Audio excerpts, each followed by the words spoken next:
إن الحمد لله نحمده ونستعينه ونستغفره ونعوذ بالله من شرور أنفسنا ومن سيئات أعمالنا من يهده الله فلا مضل له ومن يضلل فلا هادي له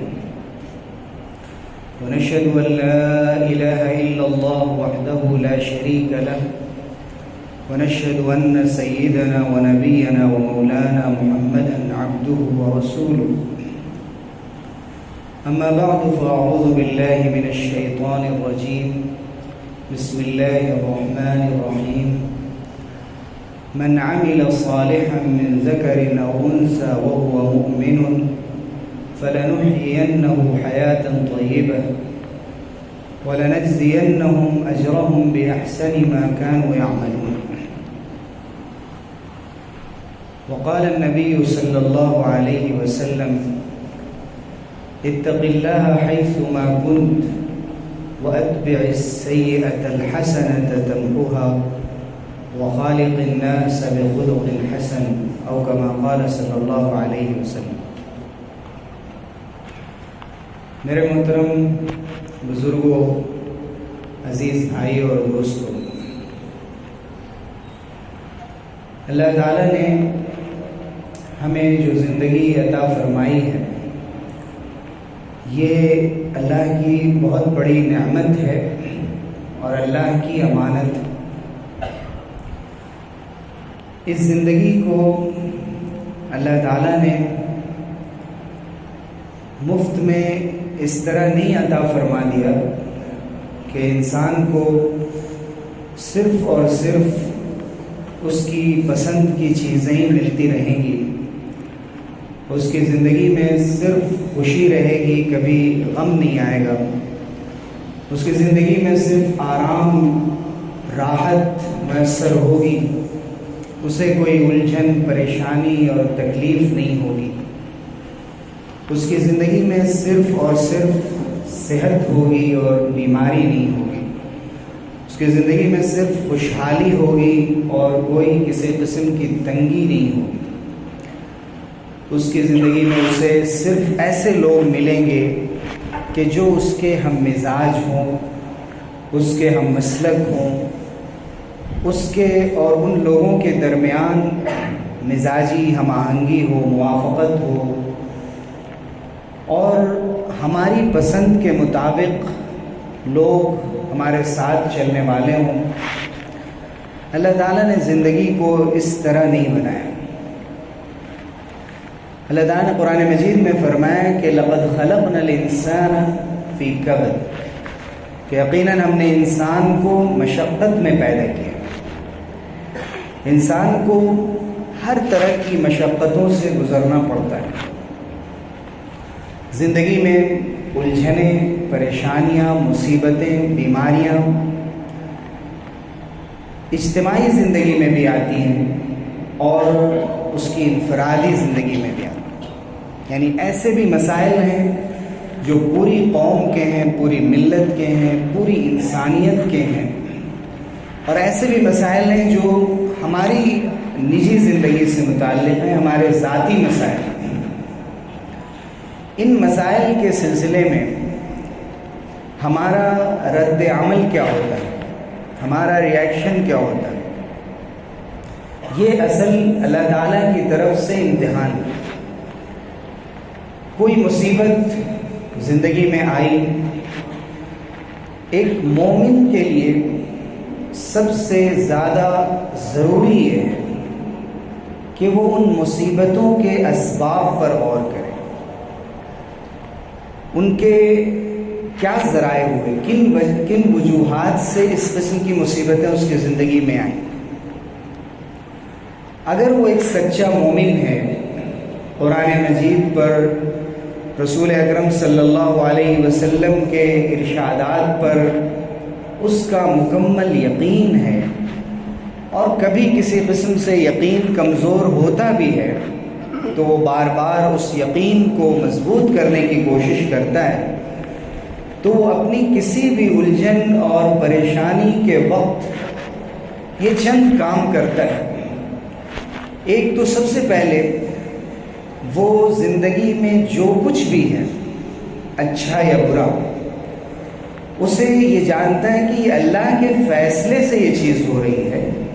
اگر اللہ کا فیصلہ نہ ہو، اللہ کا حکم نہ ہو تو یہ کام نہیں ہو سکتا ہے. سب سے پہلی جو منزل ہے مصیبتوں میں، پریشانیوں میں، آزمائشوں میں، وہ اللہ پر نظر کرنے کی. انسان اچھی حالت میں ہو تو جو کچھ اسے آسائش اور راحت میسر ہے اس کو اللہ کی طرف سے سمجھے. ایسے جب کوئی مشکل آئے تو ہمیشہ اس کا ذہن اللہ کی طرف جائے اور اس کا یہ یقین اور زیادہ بڑھ جائے کہ یہ اللہ کی جانب سے. جب انسان کسی بات کو اللہ کی جانب سے سمجھتا ہے تو وہ یہ جانتا ہے کہ اللہ سے درخواست تو کی جا سکتی ہے، اس سے مانگا تو جا سکتا ہے، اللہ کی خدائی سے لڑا نہیں جا سکتا. اللہ تعالیٰ کو کے حکموں کو اپنے حکموں کے تابع نہیں بنایا جا سکتا. ہم واویلا نہیں مچا سکتے، شور نہیں مچا سکتے. ہم یہ نہیں کہہ سکتے کہ میرے ہی ساتھ ایسا کیوں ہو رہا ہے. بہت سے لوگوں کی زبانوں پر یہ آ جاتا ہے کہ سب کچھ ٹھیک ہے لیکن میرے ہی ساتھ کیوں. یہ بہت بڑا اعتراض ہے. زبان پر ایسے جملے آئیں اس سے پہلے انسان دنیا سے چلا جائے کہ زبان پر کوئی ایسی بات آ جائے کہ جس سے وہ اللہ کے سامنے سوال پیش کرے، اعتراض کرے کہ میرے ساتھ ایسا کیوں ہو رہا ہے. یہ بہت بڑی گستاخی ہے اللہ رب العزت کی شان میں، اس کے حکموں کے خلاف. ساری چیزیں شہود سے تعلق نہیں رکھتی، سب چیزیں نظر آنے والی نہیں ہوتی. ہم نے ایمان بالغیب کا عقیدہ اختیار کیا ہے. الذین یؤمنون بالغیب، جو غیب پر ایمان رکھتے ہیں. اور غیب پر ایمان رکھنے والے لوگ یہ جانتے ہیں اور یہ یقین رکھتے ہیں کہ میری قاصر نگاہ جو دیکھ پا رہی ہے کسی بھی چیز کا کے اسباب کے تعلق سے، اس کے ریزنز جب تلاش کرتے ہیں تو بظاہر یہ چیزیں ہیں جو ہمیں نظر آ رہی ہیں، لیکن اس کے پیچھے اللہ کی کیا حکمتیں ہیں، اللہ کی کیا مصلحتیں ہیں، ہمیں نہیں معلوم. سب سے پہلے اللہ کے سامنے اس بات کا اعتراف ہونا چاہیے کہ جیسے میں اللہ پر، اس کے رسولوں پر، اس کی کتابوں پر اور فرشتوں پر اور قیامت پر ایمان لاتا ہوں، اسی طرح میں اس بات پر ایمان لاتا ہوں کہ تقدیریں اللہ کی بنائی گئی. آمنت بالقدر خیرہ وشرہ من اللہ تعالی.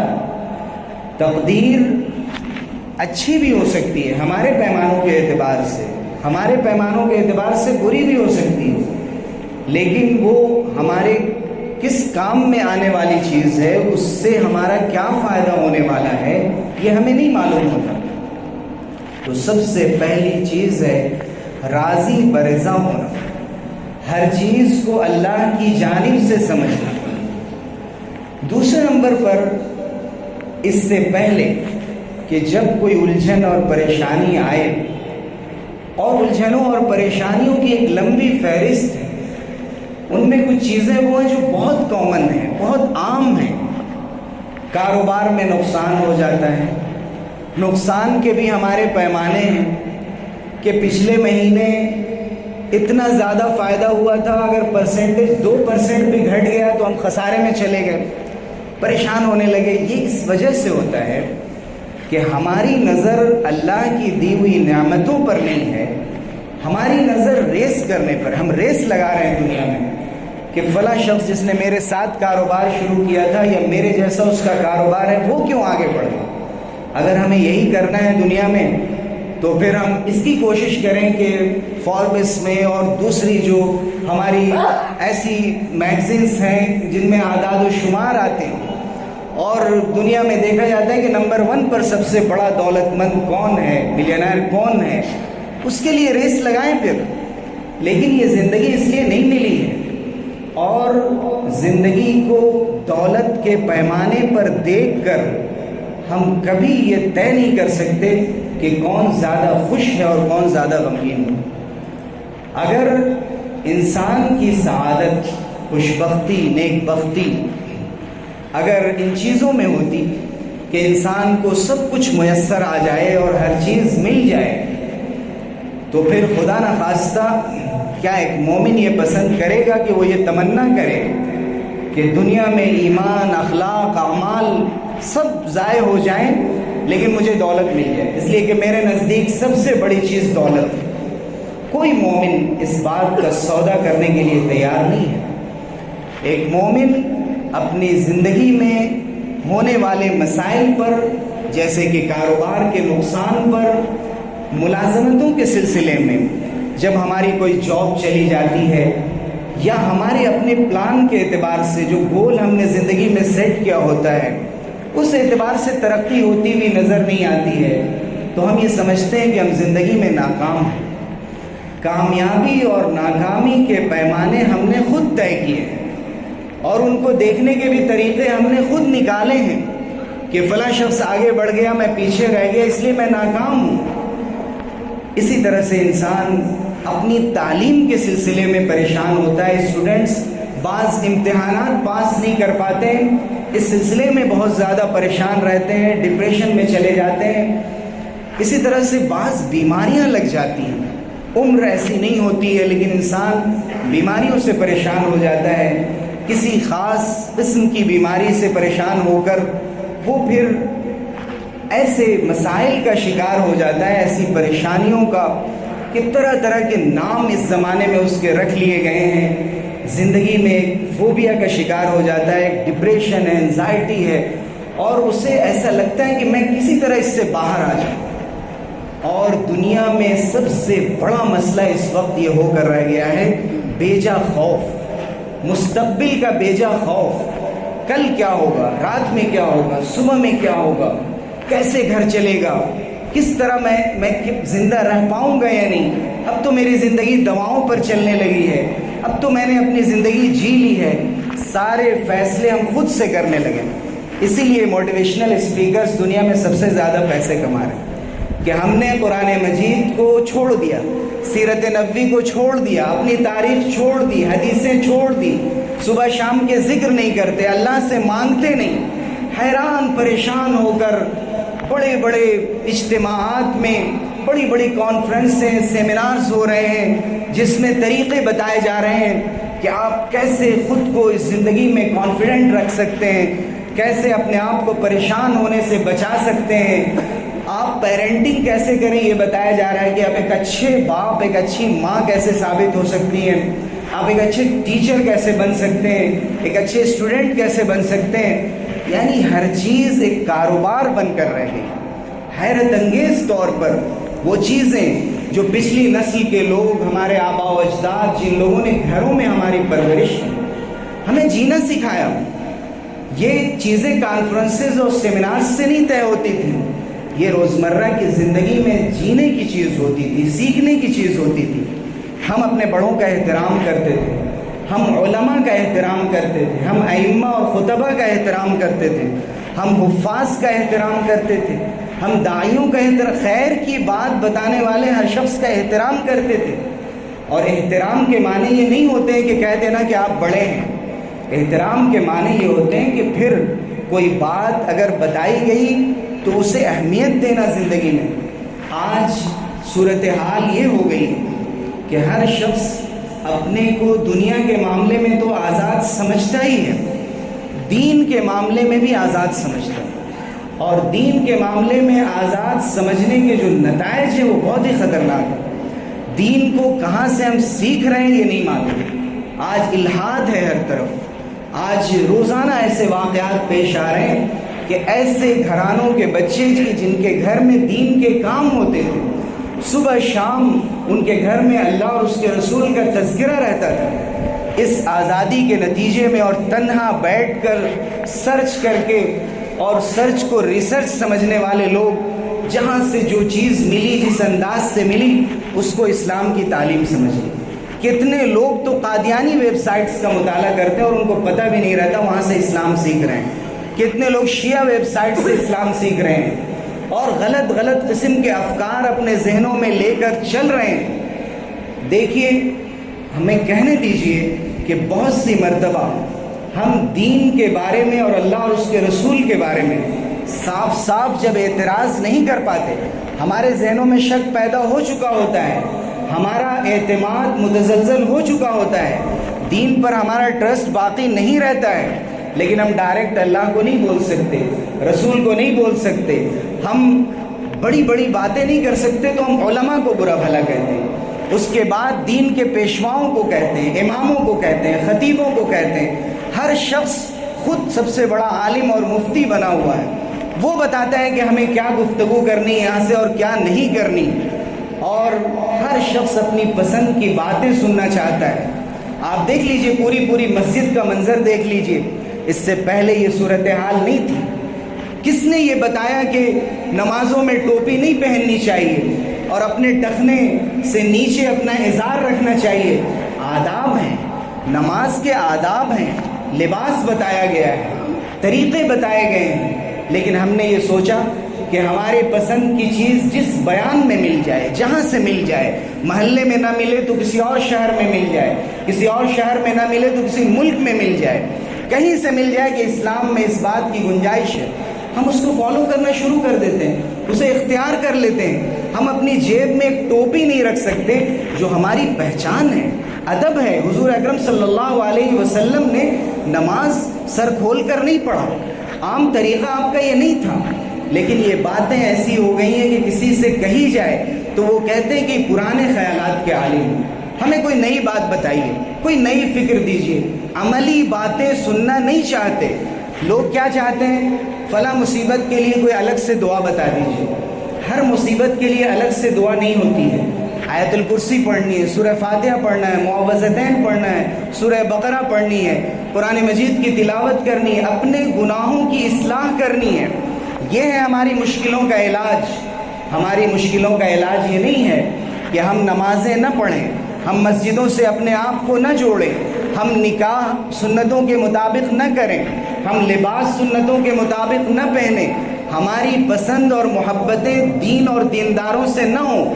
ہماری مشکلوں کا علاج سگریٹ نوشی میں ہو، ہماری مشکلوں کا علاج شراب نوشی میں ہو، ہماری مشکلوں کا علاج بے حیائی میں ہو، ہماری مشکلوں کا علاج جگہ جگہ سیر اور تفریح میں ہو، ہماری مشکلوں کا علاج اس میں ہو کہ کامیڈی شوز دیکھے جائیں، لافٹر چینلز دیکھے جائیں اور وہاں سے تھراپی لی جائے اور یہ سوچا جائے کہ اس سے ہمیں ذہنی سکون ملے گا.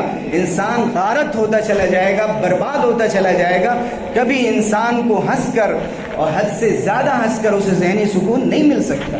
الا بذکر اللہ تطمئن القلوب، سن لو کہ اللہ کے ذکر سے دلوں کا اطمینان حاصل ہوتا ہے. دلوں کا اطمینان اس طرح حاصل ہوتا ہے کہ استغفار کیا جائے. وَيَا قَوْمِ اسْتَغْفِرُوا رَبَّكُمْ ثُمَّ تُوبُوا إِلَيْهِ، اے میرے قوم تو اپنے رب سے استغفار کرو، توبہ کرو. يُرْسِلِ السَّمَاءَ عَلَيْكُمْ مِدْرَارًا، بارش تم پر برسائے گا. وَيَزِدْكُمْ قُوَّةً إِلَىٰ قُوَّتِكُمْ، تمہاری قوت میں اضافہ فرما دے گا. مجرم بن کر تم پیچھے مت چلے جاؤ. حضرت نوح علیہ السلام نے کہا فَقُلْتُ اسْتَغْفِرُوا رَبَّكُمْ إِنَّهُ كَانَ غَفَّارًا يُرْسِلِ السَّمَاءَ عَلَيْكُمْ مِدْرَارًا وَيُمْدِدْكُمْ بِأَمْوَالٍ وَبَنِينَ وَيَجْعَلْ لَكُمْ جَنَّاتٍ وَيَجْعَلْ لَكُمْ أَنْهَارًا، کہ میں نے کہا کہ اپنے رب سے استغفار کرو، معافی مانگو اپنے گناہوں کی، تو اللہ تعالیٰ تمہیں نوازے گا، تمہیں اللہ تعالیٰ اولاد سے نوازے گا، تمہیں مال و دولت سے نوازے گا، تمہارے لیے زندگی میں گنجائشیں اور آسانیاں پیدا فرمائے گا. اللہ تعالیٰ تمہارے لیے باغات اور نہریں جاری فرما دے گا. اللہ تعالیٰ نے وعدہ فرمایا کہ انسان اگر ایمان پر باقی رہے، نیک عمل کرتا رہے اور اپنی ہر مصیبت کے وقت یہ جائزہ لے کہ ہماری زندگی میں ہمارے گھر کے اندر کون سے گناہ ہیں جن کو ہم نے گناہ سمجھنا چھوڑ دیا ہے اور ہم نے اپنے طور پر یہ طے کر لیا ہے کہ شریعت میں اس کی گنجائش ہے. حضور اکرم صلی اللہ علیہ وسلم نے تو فرمایا تھا کہ مشتبہات سے بھی بچا جائے، ایسی چیزوں سے جو شبہ پیدا کرنے والی ہیں۔ اور حضور صلی اللہ علیہ وسلم نے فرمایا تھا الا ان لکل ملک حمن، کہ ہر بادشاہ کی کوئی چراگاہ ہوتی ہے، اور کسی کو حق نہیں ہوتا ہے کہ اس کے اندر جا کر اپنے جانوروں کو چرانا شروع کر دے۔ ہم جب بارڈر پہ ہوتے ہیں، حلال اور حرام کے درمیان کی جو باریک سی لکیر ہوتی ہے، جب بار بار اس کو کراس کرنے کے عادی ہونے لگتے ہیں تو پھر ہم حرام کی طرف بھی چلے جاتے ہیں۔ ہمارے کتنے اعمال ہیں، خاص طور سے مال و دولت ایسی چیز ہے اور ایسا نشہ ہے کہ اس سے بڑھ کر کوئی نشہ نہیں ہے۔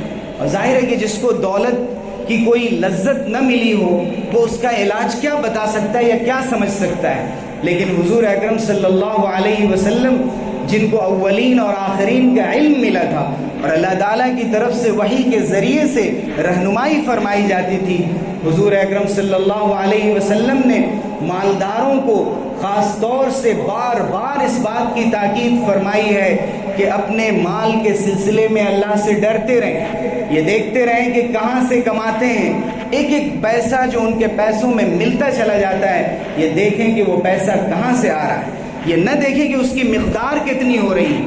اللہ کی نگاہ میں مقدار کی کوئی حیثیت نہیں ہے۔ اللہ رب العزت نے اس بات کا پابند بنایا ہے کہ پیسوں کی زکوٰۃ ادا کی جائے، اور زکوٰۃ کے علاوہ بھی غریبوں پر، تنگ دستوں پر، محتاجوں پر خرچ کیا جائے۔ جو لوگ خرچ کرتے ہیں، احسان کرتے ہیں، دوسروں کے کام آتے ہیں، ایسے لوگ کبھی بھی ڈپریشن کے شکار نہیں ہوتے، وہ پریشان نہیں ہوتے، وہ جھنجھلاہٹ اور غصے میں مبتلا نہیں ہوتے۔ اللہ تعالیٰ نے جب دل بڑھا دیا ہوتا ہے تو وہ تنگیوں سے نکلتے چلے جاتے ہیں۔ انسان کا بخل میں مبتلا ہو جانا، تنگ دلی میں مبتلا ہو جانا، یہ ایمان کے تقاضے کے خلاف ہے۔ اس لیے ضرورت ہے کہ نگاہ اللہ پر کی جائے۔ من عمل صالحا من ذکر او انثى وهو مؤمن فلنحيينه حیاتا طیبہ، کوئی بھی مرد ہو، عورت ہو، اگر وہ مومن ہے اور نیک عمل کرے، فَلَنُحْيِيَنَّهُ حَيَاةً طَيِّبَةً، اللہ تعالیٰ نے فرمایا کہ ہم ضرور بالضرور اس کو بہترین پاکیزہ زندگی عطا فرمائیں گے، عمدہ زندگی عطا فرمائیں گے۔ اور عمدہ اور پاکیزہ زندگی کے معنی یہ نہیں ہوتے ہیں کہ ہم جو کچھ چاہیں ہمیں وہ چیز میسر آ جائے اور مل جائے۔ دنیا میں سکون پیسوں سے نہیں خریدا جا سکتا، قناعتیں پیسوں سے نہیں خریدی جا سکتی۔ یہ وہ چیزیں ہوتی ہیں جو اللہ کے ذکر سے حاصل ہوتی ہیں، تقدیر پر ایمان سے حاصل ہوتی ہیں۔ یہ وہ چیزیں ہوتی ہیں جب ہر چیز کو اللہ کی طرف سے سمجھنے کا یقین پیدا ہوتا ہے تو یہ نعمت حاصل ہوتی ہے، قلب مطمئنہ حاصل ہوتا ہے۔ قرآن مجید میں فرمایا گیا یا ایتھا النفس المطمئنہ ارجعی الی ربک راضیۃ مرضیہ فادخلی فی عبادی وادخلی جنتی۔ یہ جو فضیلت بتائی گئی اور جس اعزاز کے ساتھ ایسے شخص کو بلایا گیا کہ جس کا دل اللہ کے فیصلوں پر راضی تھا، جس کا دل اس بات پر راضی تھا کہ جو کچھ ہو رہا ہے اللہ کی جانب سے ہو رہا ہے۔ اور اگر آزمائشوں پر انسان بے صبر ہو جائے، پریشان ہونے لگے اور یہ کہنے لگے اپنی زبان سے کہ میرے ساتھ یہ کیوں ہو رہا ہے، اور ہر جگہ شکوہ شکایت کرنے لگے، الحمدللہ علی کل حال اس کی زبان سے نہ نکلے، تو اسے چاہیے کہ نبی امی صلی اللہ علیہ وسلم کی زندگی کو پڑھے، آپ کی سیرت پر ایک نظر کرے، کم سے کم ذہن میں تو تازہ کرے کہ حضور اکرم صلی اللہ علیہ وسلم کا کیا مقام تھا، اور اللہ تعالیٰ ان کو جس طرح سے چاہتا، جن نعمتوں سے چاہتا نواز دیتا، لیکن نعمتیں ہمارے اور آپ کے پیمانے کے مطابق نہیں ہوتی۔ نعمتوں کے معنی صرف اور رزق کے معنی صرف دولت کا اور اچھے کھانوں کا میسر آ جانا نہیں ہے، بلکہ رزق علم بھی ہے، رزق اللہ کی دی ہوئی حکمت بھی ہے، رزق یہ بھی ہے کہ آپ کو دین کی سمجھ ملی ہے، رزق یہ بھی ہے کہ آپ خشوع خضوع کے ساتھ نماز پڑھتے ہیں، رزق یہ بھی ہے کہ آپ کے اخلاق اچھے ہیں، رزق یہ بھی ہے کہ آپ لوگوں کو اچھی باتیں بتاتے ہیں، برائیوں سے روکتے ہیں۔ یہ سب اللہ کی طرف سے ملا ہوا حصہ ہے، اس کی دعا کرنی چاہیے، اللہ سے مانگنا چاہیے، اور حضور اکرم صلی اللہ علیہ وسلم کی زندگی کو پڑھنا چاہیے کہ بچپن سے لے کر حضور اکرم صلی اللہ علیہ وسلم کی وفات تک آپ کی زندگی میں دنیا کی پریشانی کا وہ کون سا حصہ ہے جس سے آپ کو نہیں گزارا گیا، لیکن اللہ تعالیٰ نے حضور اکرم صلی اللہ علیہ وسلم کے ذریعے سے امت کو حوصلہ دیا، شیطانی وسوسوں سے نجات کے راستے بتائے. ربی اعوذ بک من ہمزات الشیاطین واعوذ بک ربی ان یحضرون. میرے رب میں اس بات سے پناہ چاہتا ہوں کہ شیطانی وسوسے مجھ پر قابو پا لیں، یا شیطان میری مجلس میں اور میری زندگی میں داخل ہو جائیں اور شیطان مجھے اللہ سے بدظن کرنے لگے، اللہ کے فیصلوں سے بدظن کرنے لگے. حضور اکرم صلی اللہ علیہ وسلم نے جب بھی کوئی غم ہو، مصیبت ہو، قرآن مجید کے ذریعے سے بھی دعا بتائی، علیحدہ بھی آپ نے دعا بتائی. آپ دیکھیں کہ قرآن مجید میں جہاں حسبنا اللہ ونعم الوکیل فرمایا گیا، وہاں فرمایا گیا فانقلبوا بنعمت من اللہ وفضل لم یمسسہم سوء، کہ جو شخص بھی یہ کہے گا حسبنا اللہ ونعم الوکیل، تو اللہ تعالیٰ نے صحابہ کرام رضی اللہ عنہم اجمعین کے بارے میں بتایا کہ جب انہوں نے پڑھا، اور ایسے موقع سے پڑھا جب مسلمان سخت مصیبت کے عالم میں تھے، اس وقت اللہ تعالیٰ نے جنگ کے میدان میں ان کو اس کیفیت سے نکال کر اس راحت کی کیفیت میں پہنچایا اور ان کو کوئی تکلیف نہیں پہنچی. اسی طرح سے جہاں یہ فرمایا کہ حضرت یونس علیہ السلام کی دعا کہ لا الہ الا انت سبحانک انی کنت من الظالمین، تو اللہ تعالیٰ نے فرمایا کہ فاستجبنا له ونجیناہ من الغم، کہ ہم نے ان کی دعا قبول کی، ان کو غم سے نجات دی. اور اللہ تعالیٰ نے ساتھ میں فرمایا وَكَذَلِكَ نُنْجِي الْمُؤْمِنِينَ، ایسے ہی ہم ایمان والوں کو نجات دیتے ہیں.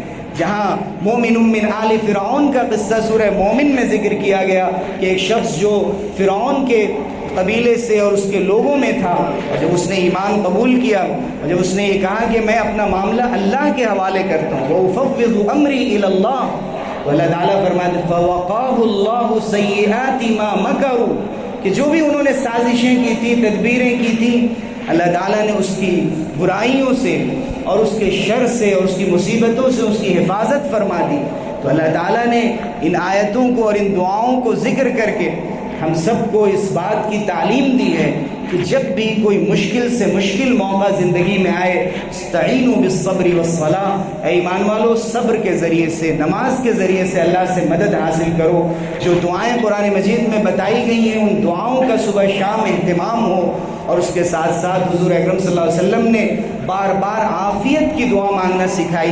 اللہم عافنی فی بدنی، اللہم عافنی فی سمعی، اللہم عافنی فی بصری، لا الہ الا انت. عافیت کے سلسلے میں بے شمار دعائیں حضور اکرم صلی اللہ علیہ وسلم نے عطا فرمائی اور ہم سب کو سکھائی. اس کے ساتھ ساتھ جب بھی حضور اکرم صلی اللہ علیہ وسلم کسی غم کی کیفیت سے دوچار ہوتے تو ایک طویل دعا پڑھتے، جس میں آخر میں اللہ تعالیٰ کے نام لے کر اور اللہ کی صفات بیان کر آپ فرماتے ہیں تجعل القرآن العظیم ربیع قلبی وجلاء حزنی وذہاب ہمی وغمی. تو اللہ تعالیٰ نے حضور اکرم صلی اللہ علیہ وسلم کے ذریعے سے یہ وعدہ فرمایا کہ اللہ تعالیٰ غموں سے نجات عطا فرماتا ہے.